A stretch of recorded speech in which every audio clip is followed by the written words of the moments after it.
प्यार नहीं खेली खल, प्यार नहीं खेली खल हाथ के लकीर में। जी नमस्कार। अपने जन्मदिन के मौके पर खेसारी जी के याद में रोई काजल राघवानी। जी हाँ बिल्कुल।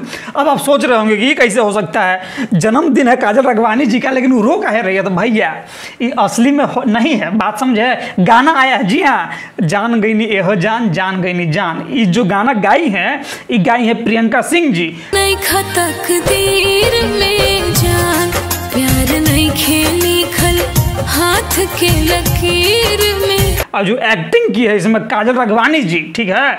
अब अगर एक लेकिन सरप्राइज का बात है, उस सरप्राइज के बाद आपको बता रहे हैं कि ये गाना का बोल है जान गई नी जान।